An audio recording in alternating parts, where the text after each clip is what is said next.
இப்பொழுது கோகோ மற்றும் வாழை சாகுபடி அனுபவம் விராலி விளை SP பாரத் அவர்களுடன் நேர்முகம் கேட்கலாம். வணக்கம். வணக்கம். வேளாண்மை அனுபவம் அப்படிங்கும் போது உத்தேசமா எத்தனை ஆண்டுகால அனுபவம்? ஒரு 20 வருஷம் இருக்கும். 20 வருஷங்கும் போது என்னென்ன மையான பயிர்கள் நாட்டம்? முந்தி நெல்லு, வாழை, இப்போ கொக்கோ, வேற ஜாதிக்காய் இந்த மாதிரி. அப்ப நெல் பயிருங்கிறது இப்போ கைவிட்டுட்டா? இல்ல, இருக்குதான் இருக்குது. அப்பா பாத்துருக்கேன், நானும் பாத்துட்டு இருக்கேன். நெல் வயலை பொறுத்தளவுல என்னென்ன மையான பணி ஈடுபாடு செய்வீங்க நீங்க?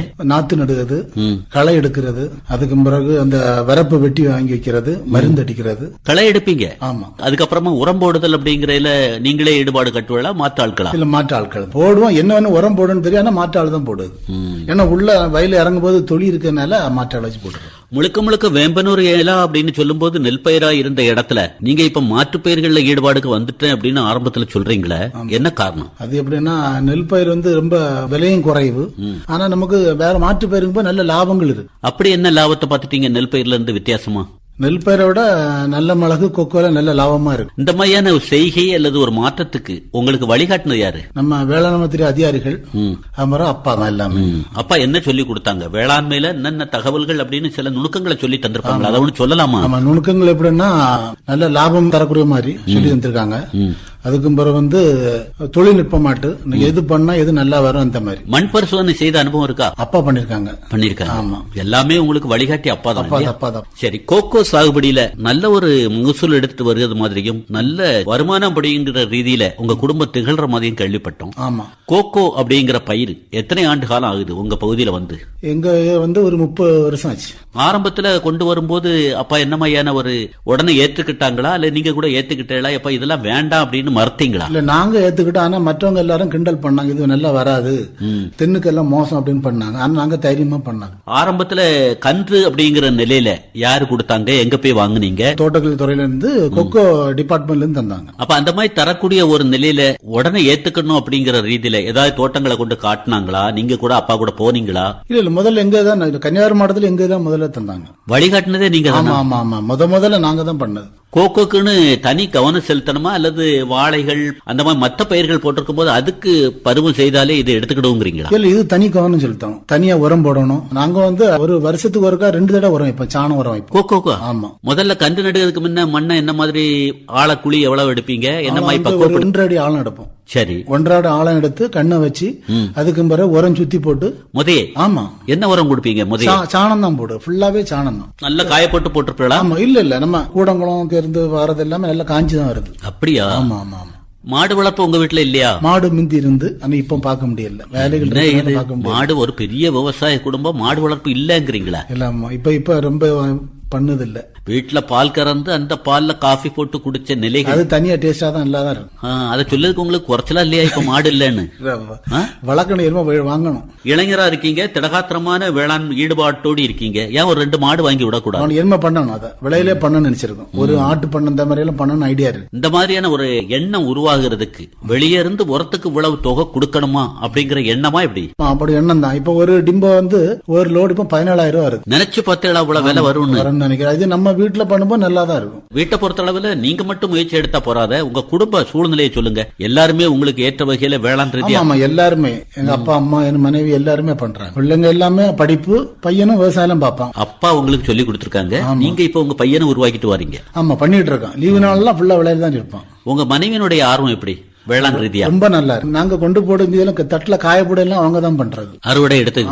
ஆமா ஆமா. சரி, கோகோ தானே, இதுல என்ன நோய் வந்துட போகு, என்ன பூச்சி வந்துட போகு அப்படிங்கிற மாதிரி ஒரு திடகாத்திரமான நம்பிக்கையில முதல்ல ஆரம்பிச்சீங்களா? அதுலயும் கூட சில பிரச்சனைகளை சந்திச்சாரு. நிறைய பிரச்சனைகள் இருக்கு. என்ன பிரச்சனை வந்துடும்? இந்த ஹேங்கர்னு ஒரு நோய் இருக்கு. அது என்ன பண்ணும்? இலையில என்ன மாற்றம் தெரியும்? இலையில வேற ஒரு அலுவல் மேல தண்ணி மேல வடியும். சரி, அது அந்த மரமே 2வது இலையெல்லாம் காஞ்சி அப்படியே பட்டுரும். என்ன காரணத்தினால அப்படி ஏற்படுதுன்னு கேட்டீங்களா? ஏனாலன்னா அவங்க டிபார்ட்மெண்ட் என்ன சொன்னாங்கன்னா, நல்ல மழை பெய்யும் போது இந்த நோய் ஹேங்கர் நோய் வரணும். அதுக்கு என்ன முன்னெச்சரிக்கை எடுக்கணும்? முன்னெச்சரிக்கை என்னன்னா, நீங்க மழை முடிஞ்ச உடனே உடனே துருசும் சுண்ணாம்பும் அடிச்சு ஸ்ப்ரே பண்ணா போதும் செடியில ஃபுல்லா. காட்டி தந்தாங்களா எப்படி ஆமா, செய்யணும்? பண்ணி தந்தாங்க. இது ஒரு மரத்துல வந்ததுன்னா பிற மரங்கள் பாதிக்க வாய்ப்பா அல்லது நீங்க செய்கை வந்து எல்லாத்துக்கும் செய்வலாம்? இல்ல நம்ம அந்த மரத்தை சுத்தி ஒரு 10 மரத்துக்கு பாதிக்கும். ஆமா, உடனே தெரியும். அந்த மாதிரி பாதிப்பு வந்துடுச்சு அப்படின்னா விழிப்பாயிருவீங்க. ஆமா, சுத்தி எல்லாமே அடிச்சிரும், மருந்து அடிச்சிரும். முத தடவை அந்த மாதிரியான ஒரு நிலையை பார்த்ததுக்கு பிறகு இப்ப நீங்க வைக்கக்கூடிய அந்த மரங்கள், கோகோ சம்பந்தப்பட்ட அந்த மரங்கள்ல இப்ப அதை தவிர்த்துட்டோம், அந்த அளவுல நாங்க விழிப்பா செயல்படுறோங்கிறீங்களா? அப்படி? ஆமா, கரெக்டா டெய்லி பாத்துருவோம். ஏதாவது நோய் இருக்குன்னா உடனே பண்ணிரும். இப்ப இல்ல, அதிகமா இல்ல. கோகோ தானே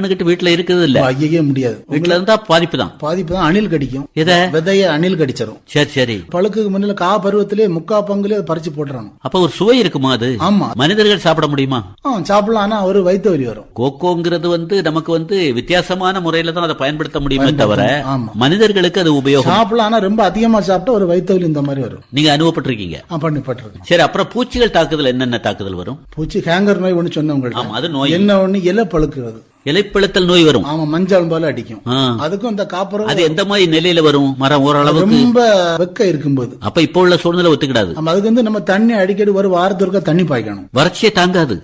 ஒரு வாரத்திற்கு தண்ணி பாய்க்காட்டினால அந்த இலையில தெரியும், இலை அப்படியே பழுத்து இலை அப்படியே கீழே விழுந்துரும். உலகுன்னா நமக்கு மகசூல் பாதிக்க போகுதுன்னு கண்டிப்பா பாதிக்கும். சரி, இப்ப நம்ம நிகழ்ச்சியை கேட்கக்கூடியவங்க கோகோ சாகுபடி பத்தி பேசுறாங்களே, அதுல அந்த விதை உருவாக்கம் எப்படி வரும், அது எப்படி கனிஞ்சு பழமாகுது, அது மரத்துல எந்த பக்கங்கள்ல வரும், எவ்வளவு வரும் அப்படின்னு யூகிக்கிறாங்கன்னா அதை ஒண்ணு தெளிவுபடுத்துங்க. எப்படியும் ஒரு நல்ல நம்ம செழிப்பா அந்த செடியை வச்சோம்னா ஒரு வருஷத்துக்குள்ள வந்துடும் எல்லாமே. அப்படியா? வந்துடும். கபாத்து நல்லா பண்ணிட்டு இருக்கும். என்ன காரணம்? அது என்னாலன்னா உங்களுக்கு நீங்க கபாத்து பண்ணாம இருந்தா அந்த சூரிய வெளிச்சம் அந்த மரத்துல படாம இருந்தா பூக்காது. அப்படியா? அது எப்பவும் நல்ல வெளிச்சமா இருக்கணும். அப்ப நிழல் பாடு உள்ள இடத்துல கோகோ வச்சா ஏமாந்துருவோம். அதுக்கு நம்ம அடிக்கடி கபாத்து பண்ணணும். கபாத்து பண்ணி சூரிய உள்ளுக்கு வருது மாதிரி அந்த பிராஞ்சில 4 அந்த இது சேரு இடத்துல வெயில் படணும். இதெல்லாம் நுணுக்கம். இதெல்லாம் அனுபவபூர்வமா தெரிஞ்சுக்கிட்டதா அப்பா சொல்லி தந்ததா? அப்பா சொல்லி தந்ததுதான் எல்லாமே. அப்பா தான் வழிகாட்டி எல்லா இதுலயும். எல்லாத்துலயும் ஆரம்ப நிலையில அந்த உற்பத்தி அப்படிங்கறது எப்படி ஆரம்பிக்கும்? இலையில வருமா அல்லது தடியில வருமா? தடியில வரும். தடியில தான் முதல்ல வரும். பூத்து காய்க்கும். சக்க மாதிரி தான் மேக்சிமம் அந்த வேர்ல இருந்த மூட்டிலே தான் வரும். அப்படியா? ஆமா ஆமா. எப்படி குறுகுறுன்னு நிறைய வருமா? நிறைய பூக்கும். ஆனா நம்ம செழிப்பா இருந்ததுன்னா அந்த பூக்கள் உதிராது. வெயில் காலத்துல இப்ப ஒரு 100 பூ வந்தா 50 பூ தான் பூக்கும். அதுல 50 காய் தான் வரும். பாதிப்பு இருக்கும். அப்ப நம்ம அந்த நேரத்திலயும் உர நடைமுறைகள் சரியா செய்யணும். நாங்க கூடுதல ட்ரிப் போட்டிருக்கோம். சொட்டு நீர் பாசனம். அதனால அடிக்கடி தண்ணி பாயனால அந்த பிரச்சனை இப்ப இல்ல. தண்ணீர் செழிப்பை பொறுத்து கோகோல செழிப்பு இருப்பாமா. ஆனா அதே நேரம் மழை காலங்கள நம்ம தண்ணி போட்டோம்னா அந்த திரும்ப நோய் தான் வந்துடும். அளவு இருக்கு. ஆமா. சரி, அந்த குறுகுறுன்னு வந்த உடனே அதை நல்ல ஒரு வாளிப்பா கொண்டு வருவதற்கு முன்னுக்கு எறும்புகளோ பூச்சிகளோ சாப்பிடறதுக்கு வாய்ப்பு இருக்கா? இல்ல அந்த மாதிரி இல்ல. எறும்பு இருக்குது நல்லதுதான் நமக்கு. எதனாலன்னா உங்களுக்கு அந்த பழம் பழுத்துக்கு அப்புறம் அணில் கடிக்காது. எறும்பு இருந்தா வராது. அப்ப எறும்பு இருந்தா விட்டுருவீங்க? ஆமா, விட்டுருவோம். நான் ஒண்ணுமே பண்ணுது. ஆனா நிறைய இடங்கள்ல அதை மருந்து அடிக்கிறாங்க, நாங்க அடிக்கிறது இல்ல. குறுகுறுன்னு நிறைய வரும்போது பழம் பெருசாகும் போது பிரச்சனைக்கு வாய்ப்பு இருக்க? இல்ல, ஒரு பிரச்சனை அது பழத்துக்கும் எறும்புக்கும் சம்பந்தமே இல்ல. எறும்பு சொல்லல, நிறைய நீங்க வேற சொல்றீங்க வேர் பகுதியில இருந்து அந்த காய்கள் உருவாக்கம் இருக்கணும். அந்த மாதிரி வரும்போது பெருசாகும் போது மற்ற இதுகள் அடர்ந்து விழதுக்கு வாய்ப்பு இருக்கா? நிறைய ஒரு 100 பூக்கள் வந்தா 50 அடர்ந்து விழுந்துருது. பாக்குறீங்க?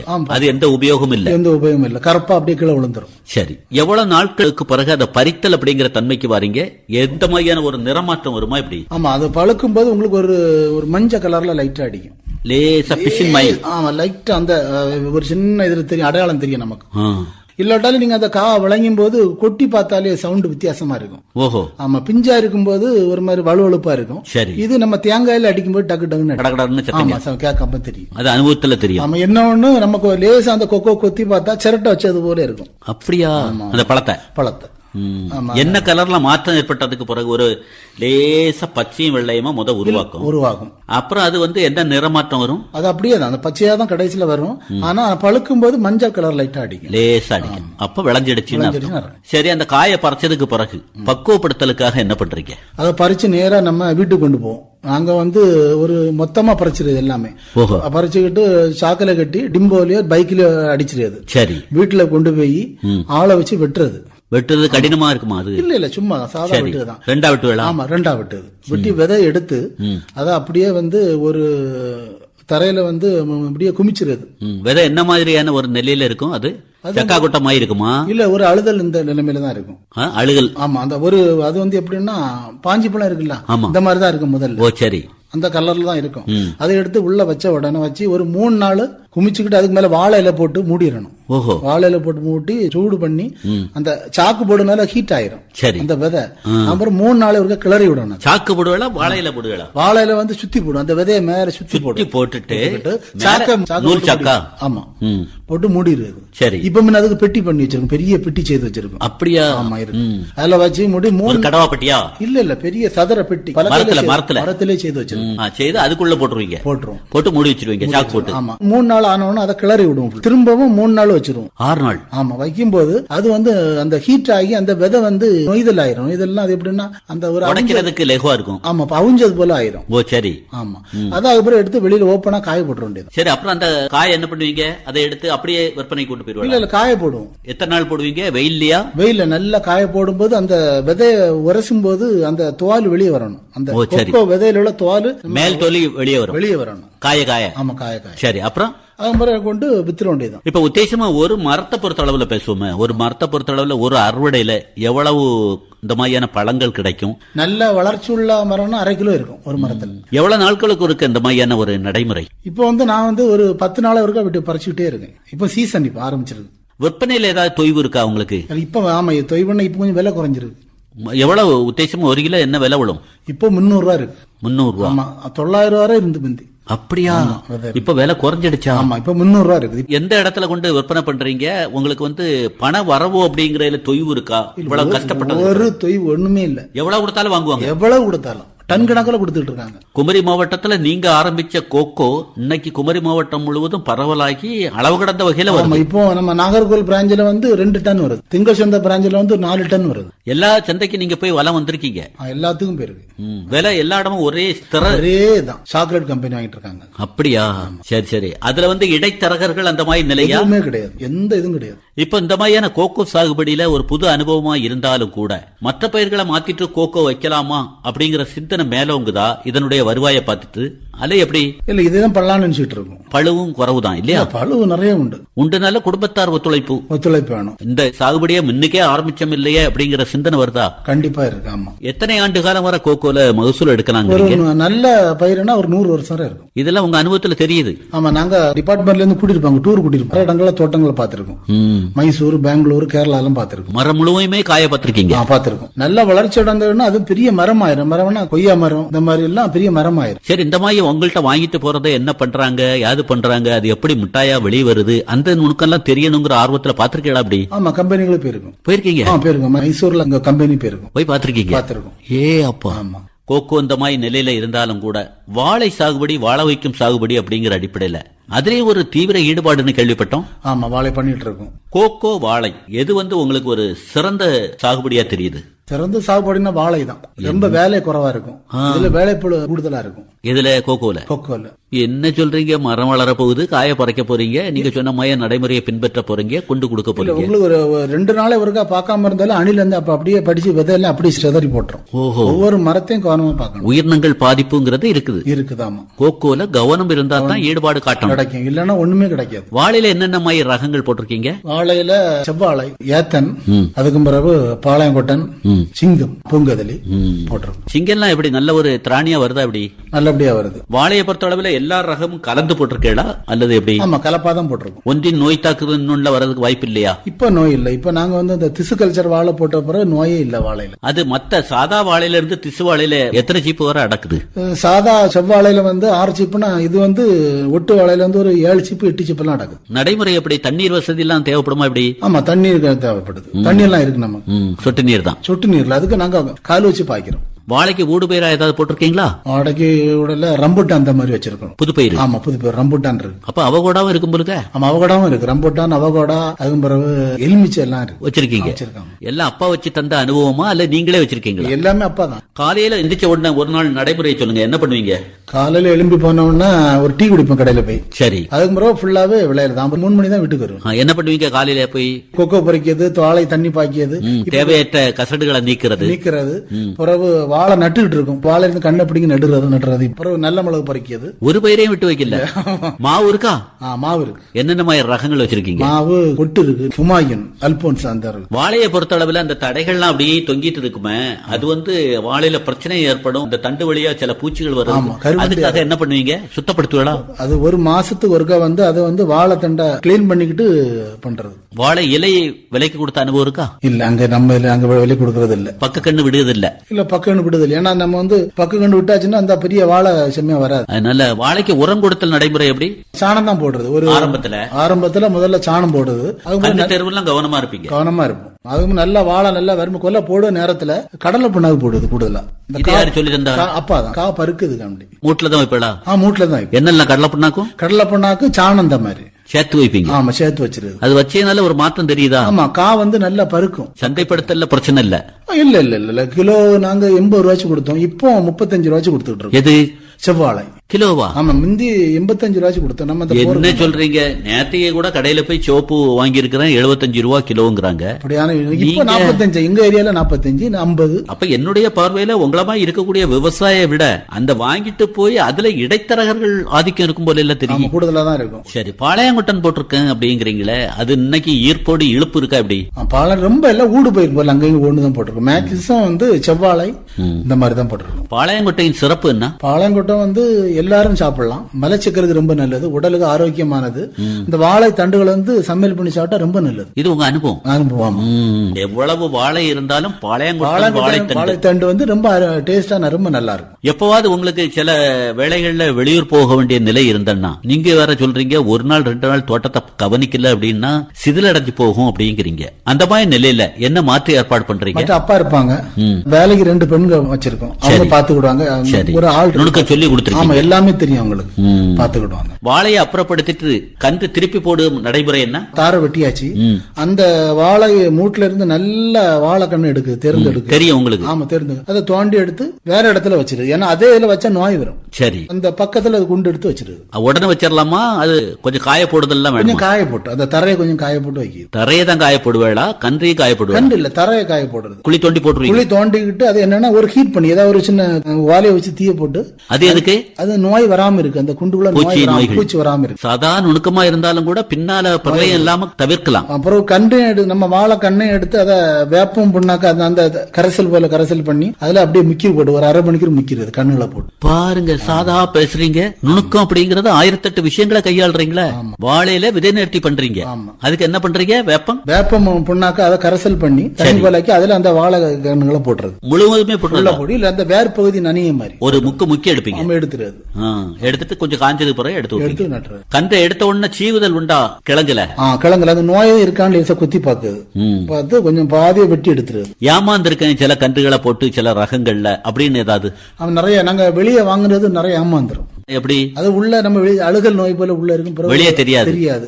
ஒரு நட்ட புறம் பார்த்தா அது வேற குருத்து அடிக்கும், வேற மாதிரி வெள்ளை குருத்து அடிக்கும். சரி சரி, பிடிங்க எடுத்துறது. என்னுடைய அனுபவத்துல ஒரு 15-20 வருஷமா விவசாயத்துல ஈடுபாடு காட்டுறேன். செழிப்பு அப்படிங்கறது இன்ன ரகம் அல்லது இன்ன பயிர் எனக்கு கொடுத்திருக்கு, அந்த பயிரை என் தோட்டத்துல இருந்து அப்புறப்படுத்தவே மனசு வராது, அப்படி செய்யிட்டு இருக்கேன் அப்படின்னு எதை சொல்றீங்க? இப்போதைக்கு கொக்கோ தான். கொக்கோ வந்து உங்களுக்கு செழிப்பு கொடுத்திருக்கு. ஆமா, கண்டிப்பா. நிறைய பேர் பார்க்க வராங்களா தோட்டத்தை? ஆமா, நம்ம மாவட்ட கலெக்டர் எல்லாருமே வந்திருக்காங்க, நம்ம தோட்டத்துக்கு எல்லா கலெக்டரும் வந்திருக்காங்க. அப்ப பயிற்சி தளம் அப்படிங்கறது உங்க தோட்டத்திலேயே இருக்கு? ஆமா ஆமா, எதுனாலும் அங்க வச்சா கொடுப்பாங்க. கொக்கோனாலே சிறுமணி தோட்டம் தான் சொல்லுவாங்க. அப்பா எடுத்த பேரளவுக்கு நம்மளும் அந்த பேரை நிலைப்படுத்த மாதிரி நம்மளுடைய செய்கை இருக்கணும். நம்மளும் வேளாண் துறை, தோட்டக்கலை துறை, வேளாண் பொறியியல் துறை, வேளாண் சம்பந்தப்பட்ட உப துறைகளோடு தொடர்புல இருக்கணுங்கிற ஆர்வம் இருக்கா? அப்படி கண்டிப்பா இருக்கு. அப்பா கூட போறீங்க எல்லா இடம் போறோம். எப்பாவது வறட்சியை சந்தித்த நிலைகள் இருக்கா? இல்ல, அப்படி ரொம்ப இல்ல. எங்களுக்கு தண்ணி இருக்கு, சொட்டு நீர் இருக்கு, ரொம்ப நல்ல இதா இருக்கு. சொட்டு நீர் பாய் இருக்கிறதுனால. சொட்டு நீருங்கிறது என்ன நடைமுறையில கையாளுவீங்க? அதை சொட்டு நம்ம வாரத்துக்கு ஒருக்கா தண்ணி பாய்ச்சறது தான். ஒரு 4-5 வால்வு போட்டு 5 செக்ஷனுக்கு பிரிச்சு கொடுத்துருது. இப்போ உங்க தோட்டத்துக்கு வரக்கூடிய ஒரு நிலையில நான் கூட பாத்துருக்கிறேன், வாழையெல்லாம் ஒரு தென்னம்பள்ள உயரத்துக்கு மேல் நோக்கி போயிட்டு இருக்க. அது என்ன காரணம்? அது வந்து நம்ம இது இருக்கனால, நம்ம சோலை இருக்கனால. ஆனா தார் எப்படி வருது? நல்ல திராணியா வருது? நல்ல திராணிப்பா நல்லா வருது. ஒரு தாரம் செவ்வாழை 25 கிலோ 18 கிலோ இந்த மாதிரி வருது. அப்படியா? இப்போ போன வாரம் கொடுத்தோம் ஒரு வாழை 25 கிலோ, செவ்வாழை 25 கிலோ இருந்து. வாழையை கொண்டுட்டு போய் பழுக்க வைத்தல் நடைமுறை எப்படி? இயற்கையா பழுக்க வைக்கணும்னு நினைக்கிறாங்க, எந்தவித ரசாயன கலப்பும் இல்லாம சுவையா சாப்பிடணும் அப்படின்னு நினைக்கிறாங்கன்னா நடைமுறை என்ன? நம்ம ஒரு தனி அறையில வச்சு அதை ஒரு சாக்கு பையில போட்டு கட்டி வச்சுட்டாலே போதும். எத்தனை நாள் வைக்கணுங்கிறீங்க? ஒரு 4 நாள் 5 நாள் வச்சுட்டாலே போதும். செழிப்பா இருக்கீங்களா? வேளாண்மைக்கு வந்துட்டோம், நம்ம கூட படிச்சவங்க எல்லாம் பார்க்கும்போது அவங்கள விட நம்ம இன்னைக்கு சந்தோஷமா இருக்கோங்கிற மனநிலை இருக்கா? சந்தோஷமா நல்லபடியா இருக்கு. ஏன்னா இப்ப நம்ம வேலைக்கு போகும்போது அடுத்த ஆள்கிட்ட கட்டுப்படணும். இது நம்ம வேலையை நம்மளே பண்ணலாம். அடிமைத்தனம் இல்ல, அடிமைத்தனம் இல்ல. நீங்களே ராஜா, நீங்களே மந்திரி. எந்த டைம் எப்பவும் போயிட்டு வந்துடலாம். நல்ல வருமானமும் கிடைக்குது. உங்க அலைபேசி ஒன்னு சொல்லலாமா? மொபைல் நம்பர் சொல்லுங்க. 9442530483 9442530483. இந்த அலைபேசி வாயில தொடர்பு கொண்டு ஒரு பெரிய விவசாயினுடைய மகன் அப்படியே அப்பாவை காப்பி அடிச்ச மாதிரி செழிப்பா கொண்டு வராற விவசாயத்துல இவர்கிட்ட ஒரு அலைபேசி வாயில தொடர்பு கொண்டு சில தகவல்களை கேட்கலாமா அப்படின்னு அலைபேசி வாயில தொடர்பு கொண்டா, இல்ல வேலை இருக்கு இப்பெல்லாம் முடியாது பின்னால பாப்போம் அப்படின்னு உதாசீனமான கருத்து வருமா? இல்ல எப்பனாலும் வாங்க என் தோட்டத்துக்கு கனிவான பதில் காத்துட்டு இருக்கு அப்படிங்கிற மாதிரி தகவல் வருமா? எப்பவும் வரலாம், கனிவான தகவல் தான் வரும். வானொலியில இதுக்கு முன்ன பேசிருக்கீங்களா? அப்படி பேசிட்டு இல்ல இல்லையா? முதல் தடவை கேட்டிருக்கேன். எல்லாமே இதுவரை பேசினது இல்ல, பேசினதுதான் முதல் தடவை. இப்படி ஒரு வாய்ப்பு கிடைச்சது நினைச்சு என்ன மாதிரி பெருமிதப்படுறீங்க? ரொம்ப சந்தோஷமா இருக்கு, நன்றியா இருக்கு. ஆக குமரி பண்பலைக்காக முதல் பேச்சு கன்னி பேச்சா இருந்தாலும் கூட கணிசமான தகவல்களை அள்ளி வீசிருக்கீங்க. உங்களுக்கு குமரி பண்பலை சார்பாக மனமார்ந்த நன்றி. நன்றி நன்றி.